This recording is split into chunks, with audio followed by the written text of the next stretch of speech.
shortening stance time and increasing cadence. To become a faster runner, it's important to increase cadence, steps per minute, by shortening stance time, the amount of time spent on the ground per step. After all, speed is defined by the equation.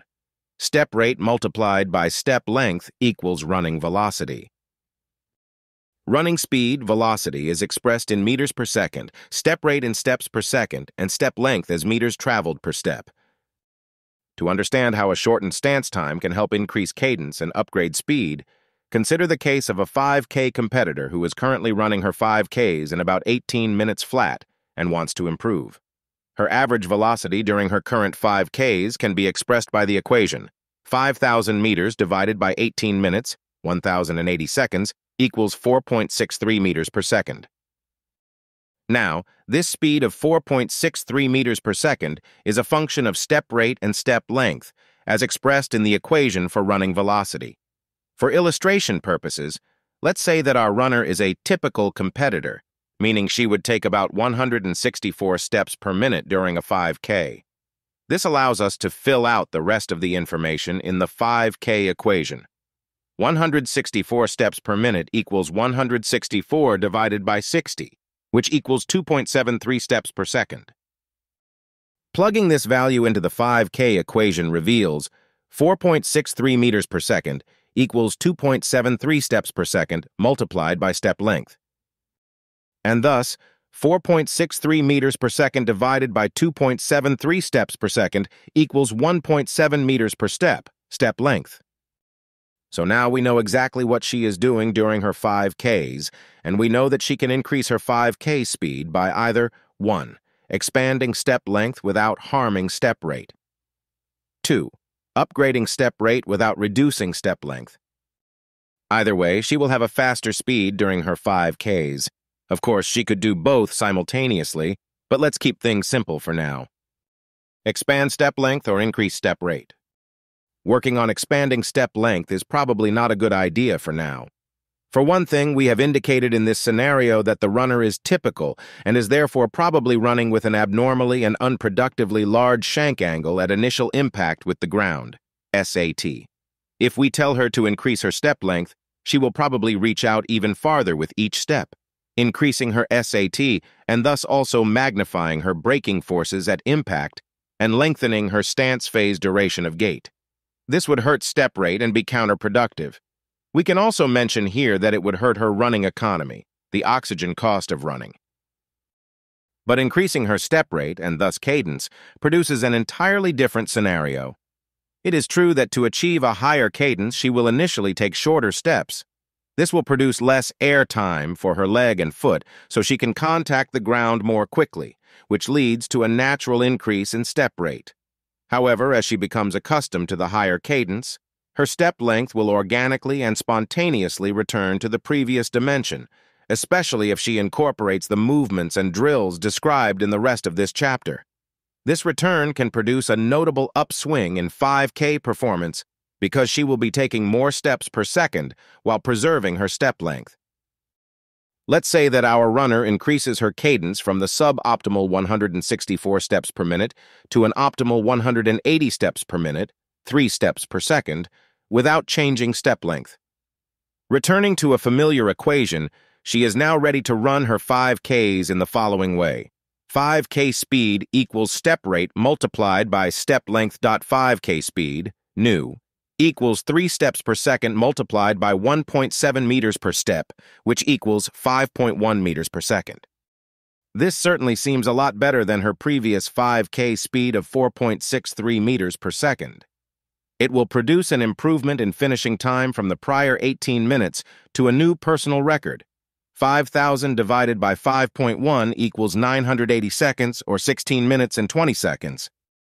The 9.8% increase in step rate, without a sacrifice in step length, produced a similarly large gain in 5K running speed and a 100-second upgrade in overall 5K performance. It's important to advance step rate without harming step length. This is accomplished in 2 ways. 1. Drills to develop higher cadence. Incorporate drills that temporarily reduce step length, so runners can use baby steps to develop a neuromuscular mastery of higher cadence. 2. Producing propulsive force in less time. Upgrade the capacity to produce the usual amount of propulsive force during a shorter period when the foot is on the ground, during stance. Since the same propulsive force is produced, step length is not harmed. Producing more propulsive force with a shorter stance time can create an even greater upswing in running velocity. Explosive activities outlined at the end of this chapter can help a runner produce the usual, or greater, propulsive force with a shorter stance time. The following drills will help you transition to a higher cadence. They should be carried out barefoot at first to provide superior proprioception and therefore a better feeling for ground reaction time. Developing this feeling will help sustain a higher cadence during both training and races. All drill durations are measured in minutes. Use a loud, beeping metronome to keep cadence at 180 steps per minute for each drill and keep soft, flexed knees for each set. Phase 1, barefoot. Activity 1, walk in place with midfoot landing and a small SAT. Duration, 1 minute. Stance, soft, flexed knees. Activity 2, jog in place with midfoot landing and a small SAT. Duration, 3 minutes. Stance, soft, flexed knees. Activity 3, jog forward with midfoot landing, a small SAT, and small steps. Duration, 3 minutes. Stance, soft, flexed knees and small steps. Conduct the drills before the main portion of your overall workout. Complete the drills about 5 times per week for 2 weeks, or until you are completely certain that you can carry out all 3 activities with mid-foot landings, small SATs, and a cadence of 180 steps per minute. Verify with video analysis using a smartphone or camera capable of recording at 240 FPS or greater, along with an analysis app. You are then ready to move on to Phase 2. Phase 2, in running shoes. Activity 1, walk in place with midfoot landing and a small SAT. Duration, 1 minute. Stance, soft, flexed knees. Activity 2, jog in place with midfoot landing and a small S8. Duration, 3 minutes. Stance, soft, flexed knees. Activity 3, jog forward with midfoot landing, a small SAT, and small steps. Duration, 3 minutes. Stance, soft, flexed knees, and small steps. Complete the drills about 5 times per week for 2 weeks, or until you are completely certain that you can carry out all 3 activities with midfoot landings, small SATs, and a cadence of 180 steps per minute while shod. Verify with video analysis using a smartphone or camera capable of recording at 240 FPS or greater, along with an analysis app. You are then ready to move on to Phase 3. Phase 3, barefoot. Activity 1, jog in place with midfoot landing and small SAT. Duration, 1 minute. Stance, soft, flexed knees. Activity 2, jog forward with midfoot landing and small SAT. Duration, 3 minutes. Stance, soft, flexed knees and small steps. Activity 3, run forward with midfoot landing and small SAT. Duration, 3 minutes. Stance, soft, flexed knees and longer steps. Phase 4, in running shoes. Activity 1, jog in place with midfoot landing and small SAT. Duration, 1 minute. Stance, soft, flexed knees. Activity 2, jog forward with midfoot landing and small SAT. Duration, 3 minutes. Stance, soft, flexed knees and small steps. Activity 3, run forward with midfoot landing, small SAT, and small steps. Duration, 3 minutes. Stance, soft, flexed knees and small steps. Running forward means moving at medium to medium-hard intensity, like half marathon to 10K race pace or a little faster. Complete the drills about 5 times per week for 2 weeks, or until you are completely certain that you can carry out all 3 activities with midfoot landings, small shank angles, and a cadence of 180 steps per minute while shod in your regular training or racing shoes. Verify with video analysis using a smartphone or camera capable of recording at 240 FPS or greater, along with an analysis app. Please note, all drills take 7 minutes to complete. For the rest of your training session, including any additional warm-up activities, gradually introduce more and more running with midfoot landings, low SATs, and high cadence. For example, During the first week of Phase 1, you may want to focus on running with mid-foot striking, low SATs, and a 180 cadence for about 10% of your normal training time. The rest of the time, simply run normally. During the second week of drills, move up to running with mid-foot striking, small shank angles, and a 180 cadence for around 20% of your training time, and so on. This will help to prevent acute stress on the metatarsals of your feet and your calf muscles as you make your form transition. Contrast runs. A couple of times per week after an adequate warm-up, supplement the drills, Phase 1 through Phase 4, with contrast runs. At first, make sure that the contrast running is carried out on a soft, forgiving surface, such as grass, sand, a gym floor, or a rubberized track. During each 1-minute segment, be aware of how different each type of running feels, and how mid-foot striking with small SATs and high cadence leads to springier, more comfortable running with lower perceived effort. Cadence contrast runs. 1. Run barefoot at a moderate speed for 1 minute with mid-foot landings, an SAT of about 6 degrees, and a cadence of 180 steps per minute as coordinated by a metronome. 2. Rest for a few moments, and then run barefoot for 1 minute at a moderate speed with mid-foot landings, an SAT of 6 degrees, and a cadence of 200 steps per minute. 3. Rest for a few moments, and then repeat step 1. 4. Put on training or racing shoes, and then conduct steps 1 through 3 one more time. Contrast running helps runners truly experience and feel the difference between various cadences, and can strongly reinforce the habits of landing mid-footed with low SATs and a high cadence. Practicing with a cadence of 200 and then decreasing to 180 steps per minute is particularly effective at establishing 180 as the de facto cadence. Landing contrast runs. 1. While barefoot on an extremely pliant surface like soft grass, run for 20 seconds with a cadence of 180 and the deliberate use of heel strikes as the preferred landing pattern. 2. Rest for a moment, and then, again while barefoot and on the same pliant surface, run for 40 seconds with a cadence of 180 and the deliberate use of mid-foot strikes as the preferred landing pattern. 3. On any surface, repeat steps 1 and 2, this time while shod in your normal training or racing shoes. Contrast running helps runners truly experience and feel the difference between heel striking and mid-foot landing, and can strongly reinforce the habits of landing mid-footed with low SATs. Practicing with a heel strike pattern and then changing over to mid-foot striking is particularly effective for experiencing the inherent awkwardness of heel striking and the higher rate of loading of impact forces associated with hitting the ground with the heels. Explosive workout routines. Explosive routines are designed to decrease stance time and increase cadence while simultaneously advancing step length. When carrying out the explosive drills, ensure that all of these cadence-enhancing activities are completed on a forgiving surface such as soft dirt, grass, cushioned artificial turf, a compliant track, or a wooden gym floor. Complete the explosive routines approximately twice per week during the phase of training in which you are directly working on advancing running speed. During other phases of training, use these drills less often, although you may want to use subsets of the drills as part of your warm-up routine. However, do not use these explosive activities until you have established a good base of running-specific strength. See Chapter 14. Explosive drills for enhanced running performance. 1. Warm up. Start with about 12 minutes of light running, taking a few moments to lightly stretch any tight areas. Complete a couple of short, approximately 60-meter, stride outs at about 5K race speed. 2. Skipping. 1. Skip on the balls of your feet for 30 seconds using very quick leg action, figure 8.1. 2.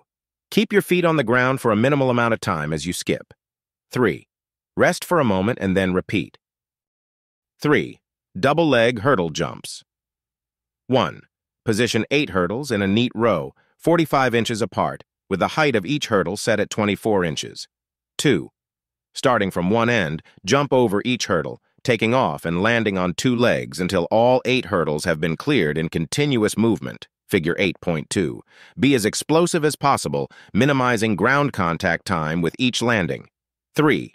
Once you have cleared the last hurdle, jog back to the start and repeat the whole cycle 3 more times. Avoid taking an extra hop between hurdles. There should be just one ground contact between the barriers. As explosive strength improves, the number of reps can increase, and the jumps can change to hops, with the activity carried out on one leg at a time. 4. One-leg hops in place. 1. Stand with your left foot forward and your right foot back, with the feet about one shin length apart. From side to side, the feet should be hip-width apart. 2. Place the toes of your right foot on a block or step that is 6 to 8 inches high. All of your weight should be directed through the middle-to-ball portion of your left foot. 3. Hop rapidly on your left foot at a cadence of 2.5 to 3 hops per second for 40 seconds. As you do so, your left knee should rise by about 4 to 6 inches with each upward hop, while your right leg and foot should remain stationary. Your left foot should strike the ground mid-footed and spring upward rapidly, as though it were contacting a very hot stove burner. The hips should remain fairly level and virtually motionless throughout the exercise, with very little vertical displacement. 4. After completing the first set, rest for a moment and then repeat the one-leg hopping action on your right leg, also for 40 seconds. Rest again and perform one more set on each leg. 5. Diagonal hop. 1. To diagonal hop for 45 seconds, start by jogging for a few strides and then move diagonally to the right with your right foot, figure 8.4a. 2. When your right foot makes contact with the ground, quickly hop once in place. 3. When your right foot comes down to earth after this single hop, explosively hop diagonally to the left, landing on your left foot, figure 8.4b. 4. When your left foot hits the ground, hop once in place and then explode diagonally to the right. Your right foot will then strike the ground and you will hop once and then explode diagonally to the left and so on. 5. Stay relaxed at all times as you carry out this drill. Try to move in a rhythmic and coordinated manner. Look ahead, not at your feet. 6. Rest for 15 seconds and then hop diagonally for 45 more seconds. 6. One-leg squats with jumps 1. These are just like regular one-leg squats, figure 8.5a, except that you will jump high in the air when ascending after each squat, figure 8.5b. 2. When returning to earth after each vertical jump, land smoothly and then immediately, and with good coordination begin the next squat. 3. Complete 2 sets of 10 reps per leg. 7. Greyhound runs. 1. Carry these out in an area that has at least 100 meters of unobstructed surface. 2. Accelerate for 20 meters and hold close to max pace for 80 meters, figure 8.6. 3. Rest for 20 to 30 seconds after the 100-meter burst by walking around, and then repeat your high-speed running in the opposite direction. 4. You are finished with this drill when you have completed 8 100-meter sprints, 4 in each direction. Be especially careful to avoid overstriding, or reaching out with each foot and landing with a large SAT. 7. One-leg squats with lateral hops. 1. To carry out the one-leg squats with lateral hops, stand with your left foot forward and your right foot back, with your feet about one shin length apart. From side to side, the feet should be hip-width apart. 2. If possible, place the toes of your right foot on a block or step that is 6 to 8 inches high. Most of your weight should be directed through the midsole of your left foot. 3. Bend your left leg and lower your body until your left knee creates a 90-degree angle between the thigh and lower leg. Figure 8.7a. 4. Once your left knee reaches an angle of 90 degrees, hop laterally with your left foot about 6 to 10 inches. Be sure your right foot stays in place. Figure 8.7b. 5. Hop back to the center position, and then hop medially to the right when your left leg is forward for 6 to 10 inches before coming back to the center position. 6. Return to the starting, straight leg position while maintaining an upright trunk posture. That completes 1 rep 7. Perform 2 sets of 12 reps on each leg with a 1-minute break between sets.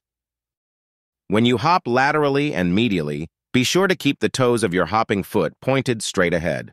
Also, be certain to perform a squat, which narrows the angle between the back of your thigh and the back of your shank, to close to 90 degrees in each position, medial and lateral as well as center. 9.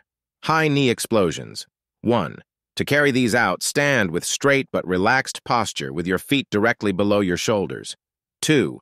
Begin by jumping very lightly in place. Then suddenly, while remaining in that straight posture, jump vertically while swinging both knees up toward your chest. Figure 8.8. 3. Land on your feet in a relaxed and resilient manner, and then repeat step 2 14 more times. 4. Once you've completed the 15 repetitions, rest for a few seconds and then conduct 15 more reps. Do not carry out the explosive action by hunching your upper body forward to meet your knees. Your upper body should be fairly erect at all times. The key action is the dramatic upward acceleration of the knees toward the chest. As you become skilled with this exercise, progress to conducting the high knee explosions on one leg at a time. 10. Shane's in-place accelerations, saipes. 1. To carry these out, stand with straight but relaxed posture with your feet directly below your shoulders. 2. Begin by simply jogging in place, but then, when you feel ready, begin to dramatically increase your in-place stepping rate, building up fairly quickly to as rapid a cadence as you can sustain. Figure 8.9. Remember that you are not moving forward significantly as you complete this drill. 3. Maintain a straight but relaxed posture, and keep your feet close to the ground as you do this. You are not shooting for high knee lift, but rather for minimal foot contact times. 4. Perform 3 sets of 20 seconds each. When you are learning this exercise, it sometimes helps to turn your legs slightly outward at the hips as you build up toward top speed. Lean forward slightly from the ankles as you run explosively in place. 11. Downhill hops. 1. Hop 3 sets of 20 meters on each leg, quickly and with good coordination, on a hill that provides a 3 to 5% decline. Figure 8.10. 2. Hop back up the 20-meter slope after each descent. 3. Rest very briefly at the bottom after each hop down, and again at the top after each hop up. 12. Downhill running. 1. Run very fast downhill for 70 to 100 meters using a midfoot strike pattern, figure 8.11. 2. Jog easily back up after each run down to recover. 3. Complete 4 of these very quick descents. 13. 4 sets of 400 seconds. 1.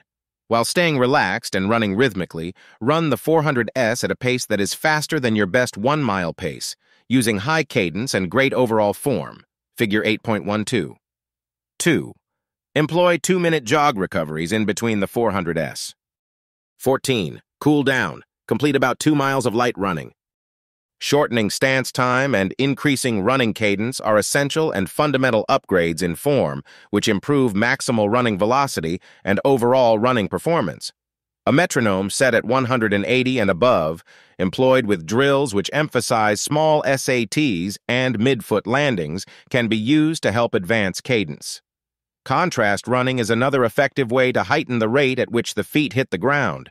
Explosive training that incorporates a variety of drills can simultaneously shorten stance time and augment cadence while upgrading propulsive power. The results of these important activities will include faster running speeds during training and much improved race performances.